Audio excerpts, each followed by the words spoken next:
Muy buenos días. Son las 6 de la mañana de este viernes 20 de junio de 2014. Esta es la hora de la verdad y estos son temas y asuntos que trataremos con ustedes en las próximas horas. Segundo triunfo de Colombia en el Campeonato Mundial de Fútbol.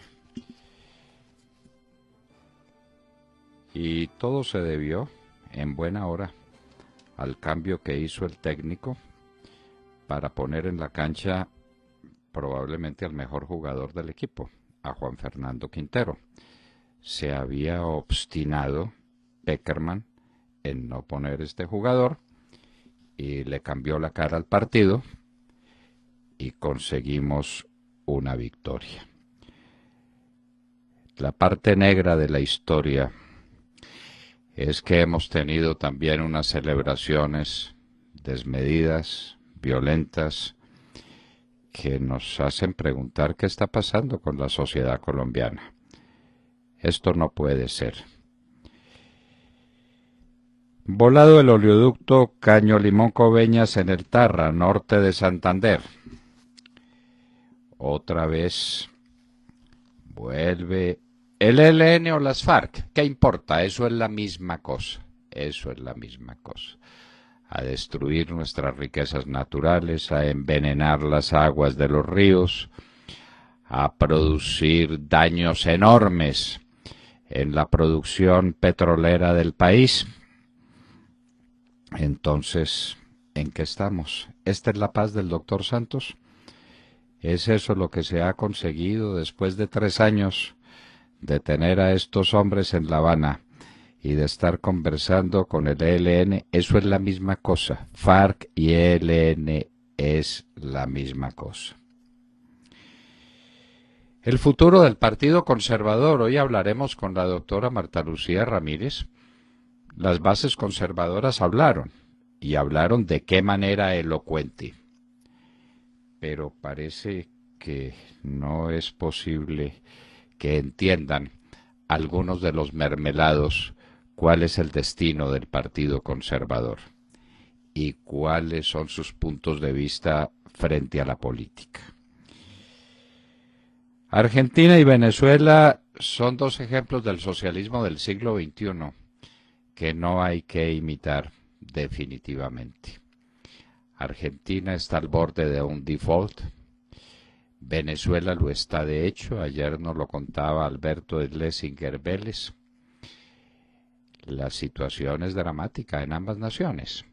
Y a eso se le suma la del Brasil. Dilma Rousseff ha hecho una economía menos radical de lo que le hicieron Argentina y Venezuela detrás del socialismo del siglo XXI, pero ahí está, con 7 puntos menos de favorabilidad, con 31% en total, un país prácticamente ingobernable que ha disfrutado de una situación económica internacional maravillosa para ellos. El socialismo del siglo XXI. Precisamente lo que no hay que hacer. Ya hablaremos hoy con una persona muy cercana a nosotros, con Virginia Contreras, ex embajadora de Venezuela en los Estados Unidos, quien nos ayudará a poner en contexto el panorama venezolano. Fue absuelto en la Procuraduría General de la Nación Andrés Felipe Arias. Este era un juicio muy absurdo. Estaban averiguando, obviamente por denuncias muy interesadas, el origen de un modesto patrimonio familiar compuesto por un apartamento que había conseguido su esposa, que es una excelente ejecutiva, una mujer trabajadora que le ha hecho frente a la vida en estos momentos tan amargos para la vida de Andrés Felipe Arias. La Procuraduría General de la Nación lo absolvió y ahora estamos esperando qué dirá la Corte Suprema de Justicia en uno de esos actos detestables que tienen ciertos periodistas dieron la noticia el viernes de la semana pasada de que estaba condenado en la corte y probablemente sea cierto, cierto o no cierto. La noticia no ha sido publicada por una razón, porque no ha llegado todavía la sentencia de la Corte Suprema de Justicia.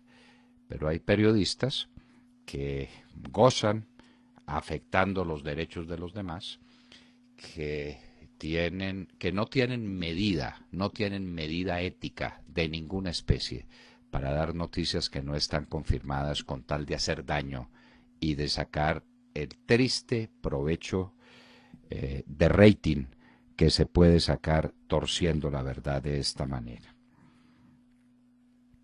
Los mercados ignoran las guerras.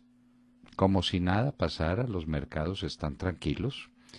Ayer hubo un resultado pues prácticamente de cero en los Estados Unidos. Creció el stocks, es decir, la medida de las bolsas europeas, y no hay movimientos especiales en los mercados cuando estamos al borde de la guerra. En Colombia se disparó el PIB. Es el único caso en la historia, queridos oyentes, que un delito cometido por el gobierno nacional, la compra de unas elecciones, deja huella en las cifras del DANE. ¿Por qué creció el PIB? ¿Y por qué creció de esa manera desmesurada? Más del 6% de crecimiento, 6.4% de crecimiento. El país que más crece en el mundo. El gasto gigantesco, los inmensos desembolsos que se hicieron a los contratistas por donde rodó la mermelada para comprar las elecciones. Ese es el resumen. Y de eso está muy ufano el gobierno nacional. Vaya, vaya, vaya, las cosas que pasan en Colombia. La construcción creció el 17.2%, lo que no dicen es que las obras de infraestructura crecieron un 32%. La mermelada a rodos. El Centro Democrático tendrá que seguir paso a paso la evolución de estos gastos, empezando por solicitarle al Ministerio de Hacienda que certifique cuáles fueron los giros que hizo en el primer trimestre del año para pagar la mermelada, para robarse unas elecciones. Obama se dice dispuesto a bombardear a Irak. La pregunta es cómo puede bombardear a Irak cuando lo que van a encontrar los aviones abajo es una gente armada, pero metida dentro de la población civil. El norte de Irak está que arde. La situación es dificilísima. El presidente no sabe qué hacer y la lucha entre suníes y chiíes no tiene cuartel.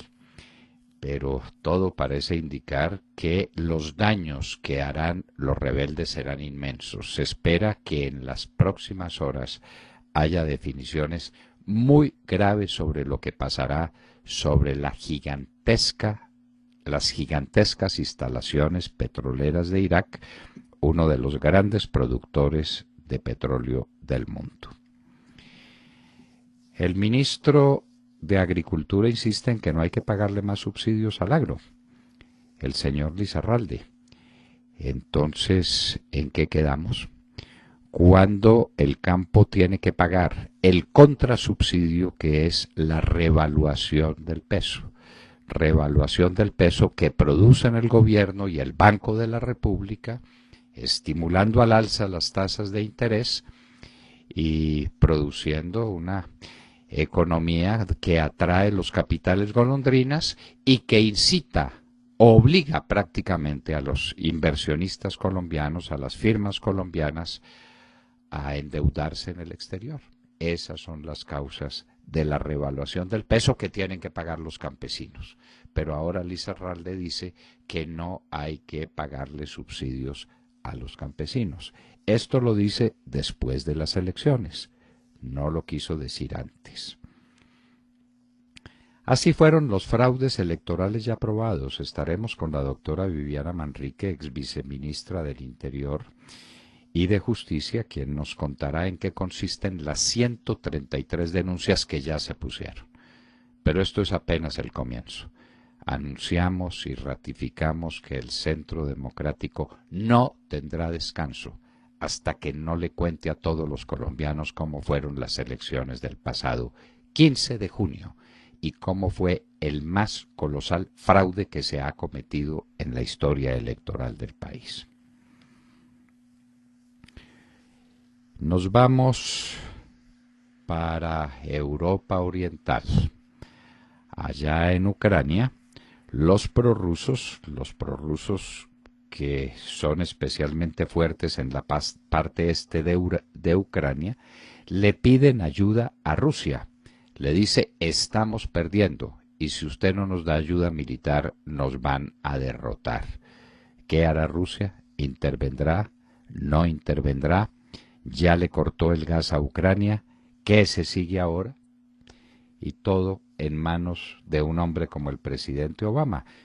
No ha habido en la historia del mundo dos personajes más parecidos que Jimmy Carter y Barack Obama. No los ha habido, cortados por la misma tijera. Un personaje del que no se hablaba hace mucho tiempo, de Julian Assange, que está recluido en la Embajada del Ecuador en Londres desde hace 3 años. Al principio fueron las noticias y salió al balcón y pronunció discurso. Lo que ha seguido después es una detención de 3 años, en silencio, callado, abandonado del mundo, y Ecuador y la Gran Bretaña no se ponen de acuerdo sobre el destino de Assange. La Gran Bretaña le dice, usted le quiere dar refugio, déjelo. Si pisa la calle, en ese momento pierde la inmunidad diplomática y lo detendremos inmediatamente.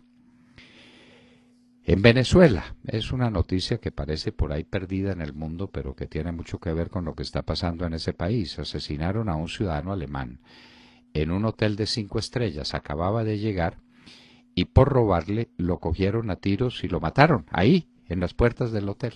Esa es la situación de Venezuela, ese es el resultado del socialismo del siglo XXI. No solamente es un país quebrado, sino un país al que no se puede ir. Siguen las protestas en Sao Paulo contra el Mundial de Fútbol. Uganda castiga a los homosexuales y los Estados Unidos castiga a Uganda por castigar a los homosexuales. Sanciones muy fuertes contra el país africano que puso penas privativas de la libertad a los homosexuales. Estas penas existían en casi todo el mundo. El Código Penal colombiano de 1936 las contenía. Y eso la vigencia de ese código fue supremamente larga. Ya el mundo cambió. Y como decía el cuento de algún inglés, hay que esperar a que lo vuelvan obligatorio.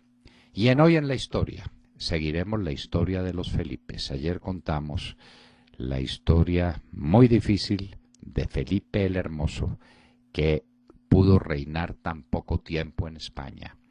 Llegó en 1506 a Madrid y en 1506 murió precipitando la locura de su esposa Juana la Loca, que recorrió con el cadáver de Felipe el Hermoso los caminos de España en un periplo que la historia recuerda con verdadera compasión por esta reina loca y por su amor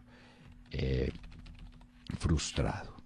Felipe II, el más grande de los monarcas españoles, él y Carlos V, pero en Felipe II se llegó España a la cumbre de su poder y de su esplendor. De todo esto y de mucho más hablaremos con ustedes en las próximas horas, en la Hora de la Verdad. Muy buenos días a todos. Bueno, saludemos la mañana, pero yo hoy sí le quiero dar paso, doctor Londoño, si no le importa, a la Tata, porque hoy es un día muy importante en temas de fútbol. Sí, es más, yo creo, le voy a decir algo, yo creo que si yo acepto su invitación de pasar primero, los oyentes van a estar furiosos conmigo con toda la razón. Porque hoy el tema es el fútbol.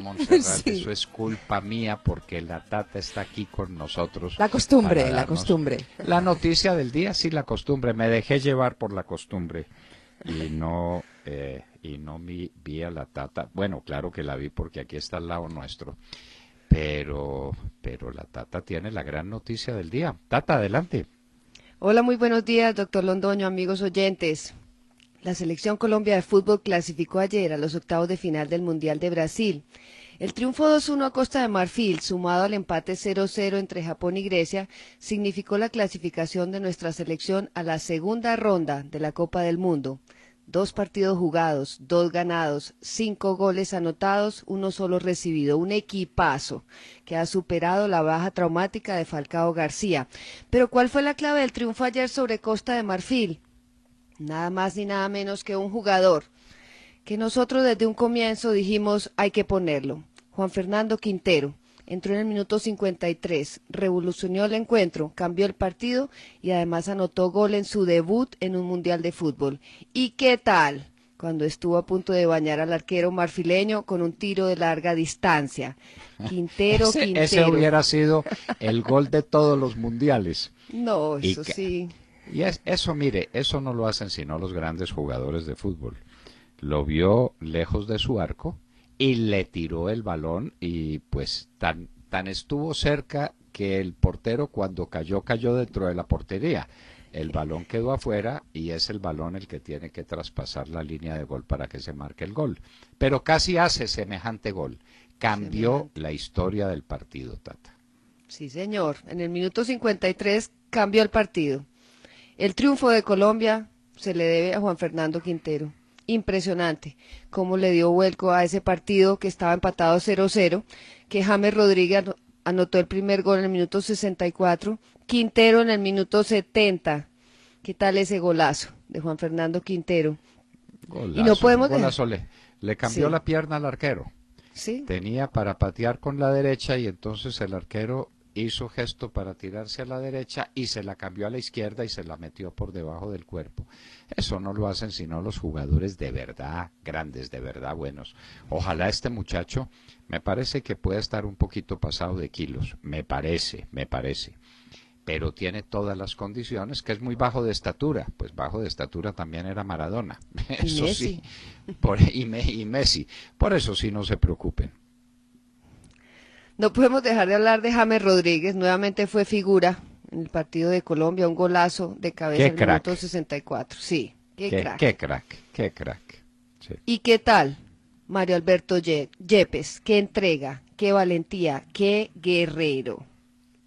Porque estábamos dudando de esa defensa de Colombia, doctor Londoño, y hasta el momento... Ahí seguimos dudando, Tata. Por las alas le crearon problemas a Colombia. Uno de ellos fue el gol, donde sí, el alero izquierdo le hizo fiestas a nuestro marcador, fiestas le hizo, que además está muy bajo de forma todavía. Y después, por el lado derecho, a Arias también le crearon problemas. Nosotros seguimos con nuestras dudas sobre la defensa colombiana. Pero en fin, equipo es el equipo y el equipo es triunfador y nos tenemos que felicitar por semejante campaña. Casualmente, doctor Londoño, ayer, pero 24 años atrás, Colombia jugó la clasificación a octavos de final frente a Alemania en el Mundial de Italia 90. El partido terminó 1-1. Clasificaron como mejores terceros a octavos de final. Fuimos eliminados por Camerún en octavos de final. Tuvieron que pasar 24 años para volver a unos octavos de final de una Copa del Mundo, pero esta vez volvemos como mejores del grupo y no como mejores terceros. Vamos mejorando. La cosa es distinta, ¿no? La cosa es distinta ya con el partido entre Japón, entre Japón y Grecia. La cosa quedó ya definida y pues lo único que nos queda es celebrar que vamos a jugar contra el segundo del otro grupo. Vamos a ver quién es el segundo. Yo le puedo el segundo. Sí, adelantar un poco. ¿Quién puede ser el segundo? Ayer Uruguay le ganó a Inglaterra. Quedó con los mismos puntos que Italia y Costa Rica. Cierra con Italia, Uruguay. Hoy juega Italia y Costa Rica a las 11 de la mañana. Yo me adelanto a decir que el segundo lugar está entre Uruguay y Costa Rica. Entre Uruguay y Costa Rica. Bueno, pues Inglaterra, pues es que Inglaterra ya está eliminado. 0 puntos. Ahí dice, sí, que matemáticamente es posible con no sé cuántos milagros. Se tienen que sumar por ahí 14 milagros para que Inglaterra clasifique. Está eliminada, uno con 3 puntos no pasa a una segunda ronda del Mundial. Sí, así que pienso que Colombia le espera un partido muy interesante, muy ganable en los octavos de final. Italia, me imagino que va a pasar de primero en ese grupo. Ese partido de hoy, Italia-Costa Rica, define quién va a ser el segundo seguramente. Por supuesto, le digo que un Uruguay como el de ayer no es una presa fácil, ¿no? Uruguay nunca ha sido una presa fácil cuando tiene que luchar. Qué equipo, qué garra y qué juego. Y ese Luis Suárez definitivamente es uno de los mejores del mundo. De eso no tenga duda ninguna. Uno de los mejores jugadores del mundo. Ese segundo gol no lo hace sino un super crack. Los 2 goles de Luis Suárez, un jugador que fue operado de menisco hace 3 semanas. ¿Cómo le parece? Cómo abrazaba a su terapista. Parecía que el terapista le hubiera hecho RPG. Sí. Sí, es un milagro. 3 semanas. Es que en mi tiempo de futbolista y en los comienzos de mi afición por el fútbol con el glorioso Once Caldas, una operación de meniscos ponía al jugador por fuera 6 meses y prácticamente le acababa la carrera. Y ahora es una cirugía ambulatoria y en 3 semanas vuelve a jugar Luis Suárez después de haber sido operado de meniscos. Eso es una cosa sorprendente. Sí, fue impresionante ayer lo de ese jugador de Uruguay que le dio el triunfo frente a Inglaterra. No era un partido fácil, terminaron ganando y ahora tienen los mismos puntos que Italia y Costa Rica. Así que Uruguay no está por fuera y seguramente se va a enfrentar con Colombia en octavos de final. No es un partido fácil, pero muy ganable. Hay que darle las gracias a Pekerman, a los jugadores de la selección, a Colombia, por esta alegría que nos están dando. Vamos Colombia, sí se puede. Bueno, ahora sí, Montserrat Fernández. Ahora sí, y yo les quiero decir que no llego con fútbol, creo que saben por qué, ¿no? España está de luto en el tema del fútbol, fue una paliza muy grande. Pero está de gala en otros temas, ¿no? Como el tema que estrena Rey. El rey Felipe VI fue proclamado rey de España. Tras jurar la Constitución, Felipe de Borbón fue proclamado rey en una ceremonia que no sé si ustedes vieron, porque han pasado las fotografías y los momentos por los principales canales de televisión y los periódicos. Dicen que fue una ceremonia austera, sobria, pero muy solemne, eso sí es verdad, y fue en el Congreso de los Diputados. Tras el juramento, pronunció su primer discurso, que muchos describieron como prudente, conceptuoso y conciliador. A mí incluso me pareció a veces prevenido, ¿no?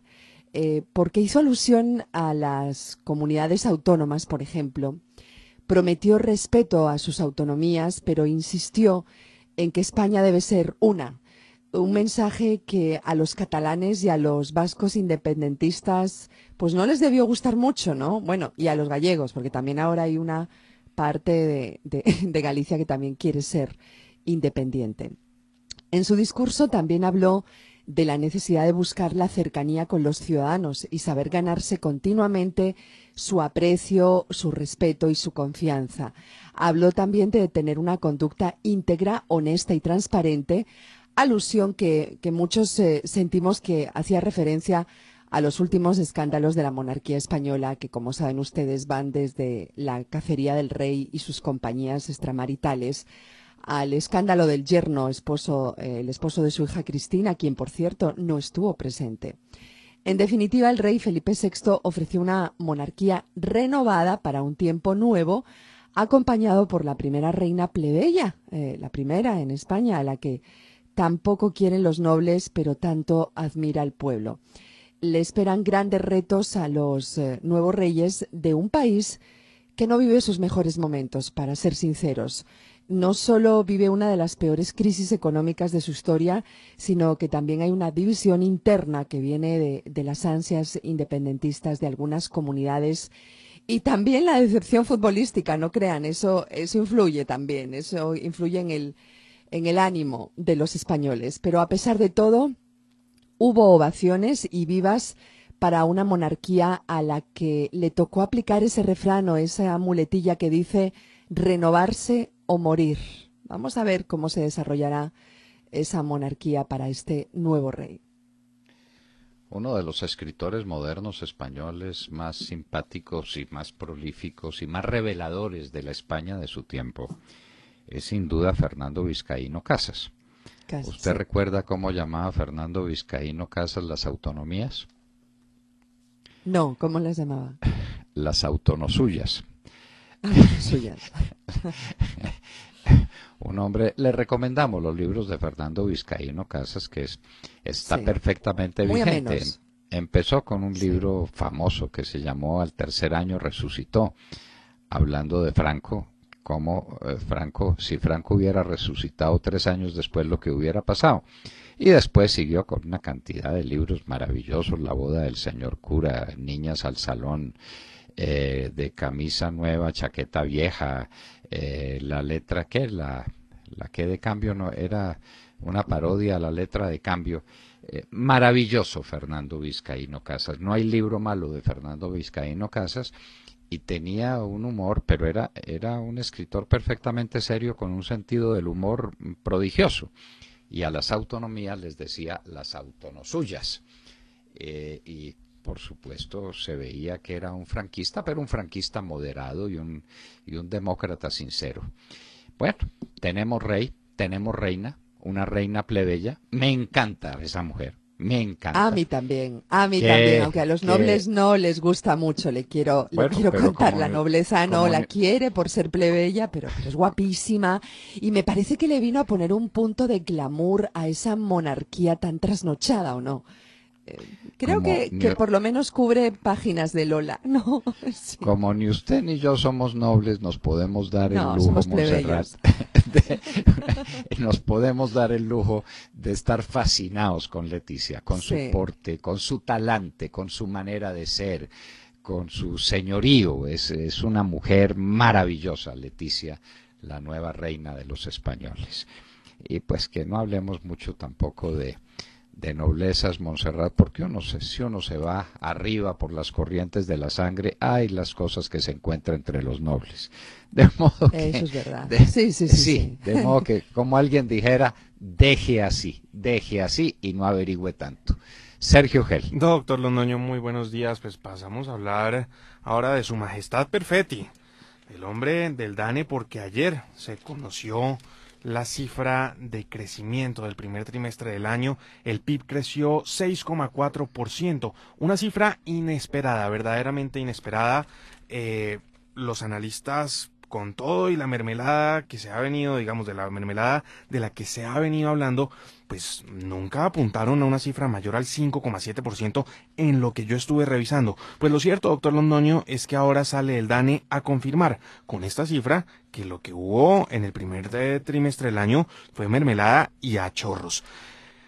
6,4% crece el PIB, jalonado en gran parte por el sector de la construcción. 17,2% creció ese sector. En obras civiles, el dato que yo tengo es de un crecimiento de 24,8%. Entre tanto, el agro creció 6,1%. Aquí un jalonamiento importante por parte del sector cafetero, 14,9%. En el sector de minería, un crecimiento de 5,6%, en donde el carbón se destaca con un crecimiento del 33%. Y a la industria le va muy mal, muy flojita la industria, 3,3% de crecimiento. Hay una caída en el gas, un decrecimiento en el sector de gas. Y pues esas son las cifras, doctor Londoño. Digamos que por sectores hay que mirar con detenimiento de dónde viene la plata y en realidad cómo se está gastando. Porque acuérdese usted que en el tema de construcciones todo esto se mide con los desembolsos. Entonces hay que mirar con mucho cuidado, pero lo cierto, doctor Londoño, es que esta cifra, el 6,4% del Producto Interno Bruto, del primer trimestre, lo que hace es reflejar o evidenciar que lo que hubo en el primer trimestre fue mermelada. Ya tenemos datos de abril de la industria volvió a caer en el mes de abril. Ya se le acabaron. ¿Y de qué manera? Sí. Los gloriosos. Después de un crecimiento ridículo del 3 punto algo por ciento, en abril vuelve a caer. Sí, 2.2 cayó en abril, si no estoy mal. Sí. Muy bien, muy bien. Y entonces vamos a ver qué pasa con el campo después de las fiestas de comienzos del año. Campo al que seguramente le están contando también los desembolsos que recibió el campo, los subsidios que pagó el gobierno a manos llenas para tratar de evitar los paros que hubieran desprestigiado más el gobierno de Juan Manuel Santos. De manera que lo que tenemos es un artificio, puro gasto fiscal, puro gasto del gobierno. Ustedes no tienen por qué recordar, amigos, pero yo les cuento que hubo un gobierno en el Perú que se dedicó a esto, el gobierno de Alan García, el primer gobierno de Alan García. Y en el primer año de Alan García el crecimiento del PIB del Perú fue el mayor del mundo, a punta de gasto del Estado.